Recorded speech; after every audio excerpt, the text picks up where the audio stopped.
There's a specific kind of person that just keeps going, no matter what. Every reason to stop trying and just give up. But this person does the opposite. When his back's against the wall, he just keeps fighting. Pierce Brown made this character, and his name is Darrow, the Reaper.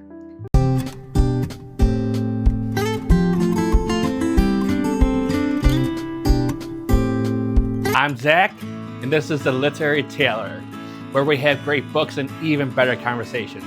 And today, it's the Red Rising series. I'm talking about the Red Rising series, Book 1, Golden Sun, and one of my favorites, Morning Star, where we discover a character named Darrow fighting the odds at every turn, but he keeps fighting in order to become something even more important than he could even ever imagine. So let's get into one of my favorite series, the Red Rising series. Darrow doesn't just start as a hero, he's just a normal man, a red, the bottom of the caste system in the series, just providing a good job and just to provide for himself and his wife, his beautiful wife.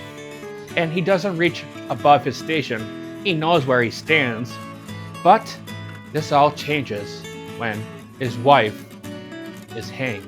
Imagine this, pain, every little bit of it has a purpose. Every sacrifice you do is building to something more, something that's beyond you or something you can even imagine. But you're also trapped in a class system that doesn't even like your kind, if you can say that. Where in this series, the Reds are the bottom of the barrel. They're not even looked at as humans as from most colors, like the golds. They're not even viewed as a society, if you will. So imagine being trapped by this caste system, unable to even move up. However, this caste system, this social system that you always imagine being a part of is just not true. And that this is all a giant lie to keep you from rising above yourself. When readers first meet Darrow, he's a red miner, a hell diver. It's a different kind of job, if you will, that he can actually do. He's actually a very special hell diver. I don't want to get into really specifics on what his job because it's not really as important, but he has fast hands, if you will. And he's married to a beautiful wife named Io, and she's a beautiful raining sunshine for him, and just a moment to keep him alive, if you will. But she sings a song and is hanged for that song, because that song represented a movement of classes, if you will. It reminded everyone that there needs to be a change, even if that change has to come within, and that is an important thing for Darrow. When Darrow decides to rise up, he's totally alone. Well, not really. He has maybe 4 other people with him, but that's pretty much it.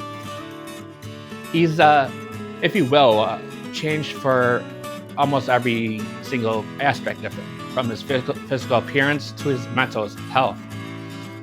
He was even built a different body, like pretty much built almost like a god level, just because he's tasked with blending in with the most people that he hates the most, and that's the golds. He has to become a gold to take down the gold. This is a dangerous task because once they discover who he is, he's dead. He's far dead, and his family will probably be in trouble as well.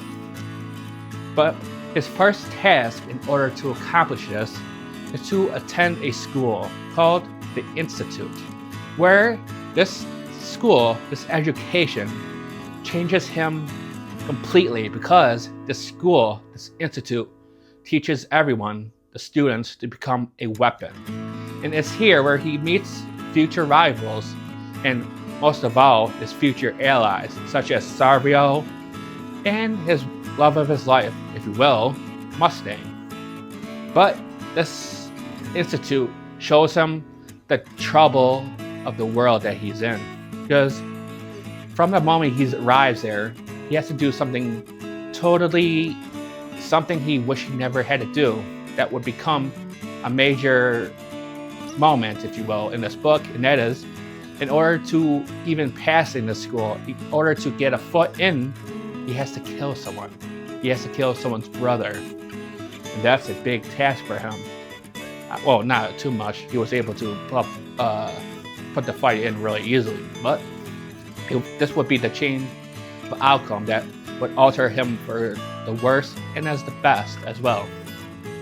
He also meets probably one of my favorite antagonists in the book, the Jackal, a unhinged character that resorts to cannibalism and other means just to survive. He's also able to cut off his own hand, not just to escape, but to continue on killing. The first Red Rising book is one of my favorite books in this series as well, because it's like stepping in a different world. Well, this world also includes being on Mars. It's a sci-fi book. But this book brought me into a different feeling of, this is like not far from Hunger Games, but something above it, because in order to pass this goal, Darrow has to kill a lot of people just to survive in this world, in this school. And luckily, he does pass. But this world will consume him for all the wrong reasons. Red Rising earns its promise because it cost Darrow every single thing just to gain a little something in return. And that little something in return is what he needs the most in this book, in this world that he has to live in. Getting in the door is a complete easy part of this task for Darrow. It's easy to completely change his body, change his mind, change everything, and survive the Institute. This is the easy part. Now, what happens when he, or how about you, start to win? And what that winning takes away from you. Golden Sun, the second book, is the most complex book in the trilogy. It's not a revolution book, it's a therapy book that turns into a war. The mask that you wear is maybe perfect, maybe too perfect. Everyone that you talk to has something to gain from your success. But these people are also liabilities, because these people might as quickly turn on you with a blink like that once they know that you aren't what they want you to be, and that you are in a way from them to succeed in their own journey. Imagine that. You're closer to winning just a little bit, but you're more alone than ever.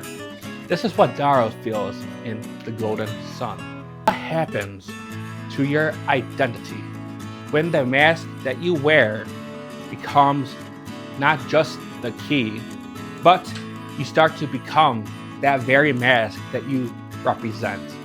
You become this mask mostly too well, becomes this mask that becomes part of your own identity. You are no longer just acting in this role, you are this role. And that is what Darrow starts to internalize with himself, that he enjoys being a gold a lot more than being a red. He's behind enemy lines. Darrow is a gold now, or he blends in with the golds maybe a little bit too well. And he's also hunted by the golds as well, with Cassius and his family wanting his head on a plate. This is a different world for Darrow, because he has to be hunted by these same people that he shares a dining room with sometimes. He has to become part of the gold that he hates the most. He also becomes so good at his role that he becomes almost a second hand to the leader of the golds. And this is a big key for him, because not only is he blending in with the golds themselves, he's standing right next to the person that is responsible for the gold's success. And also, I'm not going to reveal too much about this character because he's an important figure as well. In this new world for Darrow, alliances are built as well as destroyed. And they are completely destroyed by the same world that he's trying to fix. This world starts to consume him for all the bad reasons and almost causes him to lose everything. He has to deal with betrayals from the closest people he called friends and allies. He doesn't know who to trust, whether it be a Mustang or Savio or anyone else, because, like I mentioned, they all can be playing a different game than him. Almost like not really Survivor, but they have a different chess piece, if you will, that he doesn't know that he's heading towards, and if he's even part of their plan. This is a different world for Darrow, a very dangerous world, and he has to not only survive and adapt in this world, he has to beat it on every turn. And that is why Darrow becomes so good at this role. He becomes maybe too good at being a gold that he starts to actually lose himself a little bit. He forgets he's a red in the end. Well, in some ways. He forgets where his true loyalty lies sometimes. He forgets the true people that are truly loyal to him. He has to weed out the ones that are after him for all the wrong reasons. And the most shocking betrayal comes at the end. I'm not going to reveal too much because actually it's a good scene. I recommend checking the Golden Suns for the ending of this part.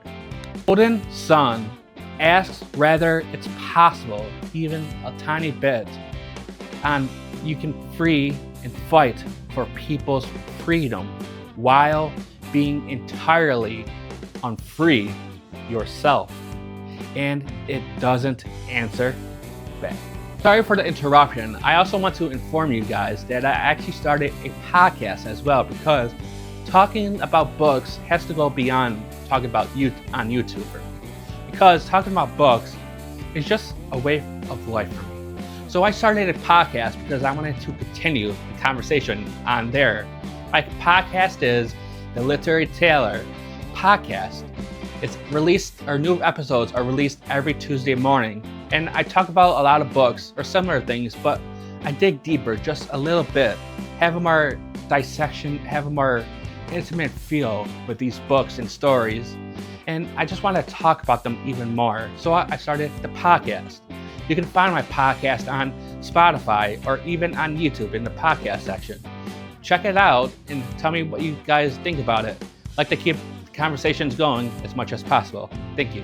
Morning Star, the third book in the Red Rising trilogy. This book picks up with Darrow deep in the abyss. Maybe he should be dead, because he couldn't get any lower than this. Morning Star makes the reader earn the hope and asks you to feel this emotion. Are you like me? It uses books not as a form of entertainment or a way to escape just for a little bit, but to use books to help guide you in some mental health issues that you're trying to fight, whether it be grief, anxiety, depression, you name it. You use books to help prescribe you. A lot cheaper than going to your doctors or getting medicine for that. I have created the Literary Fitting, where I provide you a 3-book reading plan, where it will help you sort of help in a way of your own mental health, whether it be the things I described or a lot of other things. I have created the Literary Fitting for you guys. The link is below if you want to learn more about this cool plan I have in store for you guys, because I care a lot about all my viewers, and I care about the viewers' families or friends that are in need for some help, if you will. The Literary Fitting is for you guys. Morning Star starts off with Darrow in a box. He's captured. He's on his way to be executed by all the golds that hunted him and just want him dead, be ridden of him because he stands in the way of something great for them, or he has the ability to change the order, and these gods just don't want that order to be changed. So they have Darrow in a box, shipped in a little box that he can barely move in, and he's on his way to meet his own demise. Morning Star picks off with Darrow inside a box. He's chained from every place you can be chained with. He is captured by all the gods that want his head on a plate. And Jackal is leading this charge. Spoiler alert. But this revolution feels gone. Darrow can't get any lower. No one is helping him in this case. Or are they? You are isolated. You're covered in dirty clothes. You are chained from head to toe. You can't even move. People surround you, laughing, spitting, hitting you, making you bloody. Not just for any other reason, just for the hell of it. They're having a good laugh at your expense. You're unable to speak up because you are silent. They don't hear your voice. They don't hear that message that you are trying to share with everyone. You're nothing but a dead man walking. You built something, but the something just fell apart. It crumbled in your hands. You had it in your hands. It just went away. This revolution that Darrow started, this revolution is no longer there for him. He lost everything. The people he loved are either dead or gone. He's completely alone now. Was I the point? Or was I the spark that took something else even greater than me? The weapon, the revolution feels reduced. It's gone. But is it? For Darrow, when he's stuck in this box, everything just feels hopeless until one of his best friends, his best friend, Servio, comes and rescues him because Servio sees something great in Darrow. He chooses him to lead this revolution once and for all. He knows who Darrow is, spoiler alert, but he knows that Darrow is the one for this change that everyone desires. They're tired of the gods being in charge. They're tired of feeling hopeless, feeling a form of disappointment, feeling like they're in a fake life where someone else is in charge. They know now that Darrow is the one to lead everyone. Servio and Mustang and everyone that's allies with Darrow.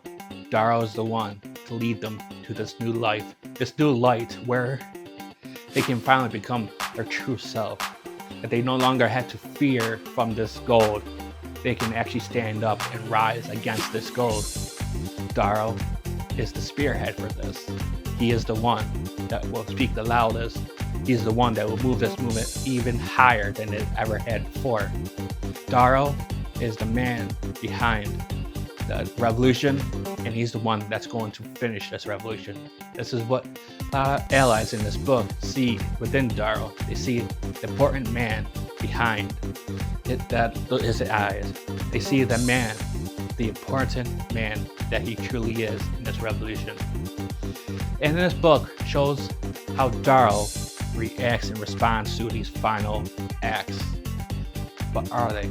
Because within these books, as new enemies are either killed or decided that there is something more to Darrow's views. In this book, there's also new enemies emerging where they think Darrow is too smart for this and there needs to be a better leader. They need to be the one in charge. And for Darrow, when he thinks everything is clear, when he thinks all these enemies are gone, another one rises, even more powerful than the one next to him. And this is why I get excited, because I'm reading book 4 in the series. Morning Star is about choosing over and over again to believe in the people behind you? Rather, they have the guns pointed in your direction. Or are they pointed at something to protect you? Morning Star is about choosing over and over again to believe in those people. And are they worth the cost of being broken in order to be reborn? Morning Star is the answer to everything Red Rising asked, or is it? It's about the person inside that can change everything. Red Rising series, Red Rising, Golden Sun, and Morning Star promise that it's one moment in time, and not the battle that truly matters. Darrow is given every opportunity to stop, go back to his life, save himself the heartache, pain, pretty much everything. But Darrow doesn't stop. He doesn't give up because he knows that this one moment, is a way to change everything. Not for his life, but for his family, friends, allies, everyone. This is his moment to change their life for the better. He's this pillar in the end to stand in the way of the people trying to prevent this change. For Darrow, he needs to be the one to change this. And this book shows that it just takes one person to change the events. And Darrow does indeed change these events. It's not out of ideology. It's not being fearless. It's just being willing to continue the fight, even when that fight almost feels like an army against one. For Darrow, he continues to fight and refuses to stop. You keep going, not because the mission is worth it. You keep going because the people are worth it. There you guys have it, the Red Rising series. Red Rising, Golden Sun, and the Morning Star. These three are the first trilogy of the series. There are 6 books in total that I know of. And I can't wait to continue reading these books. Are there books, series, or anything that you read that made you keep reading? Comments below, because I really want to know more about these books. Maybe they'll appear in this channel in a future video at some point. I also want to preview my next video next week. I love this book and I hope you guys read this as well. If you're wondering how to look for this Red Rising series book, I have the links below in order for you to get a copy of all 3 books or just that one book to start with. The link is below. My name is Zach. This is a Literary Tailor, where we have great books and even better conversations. Until then, guys, happy reading. See ya.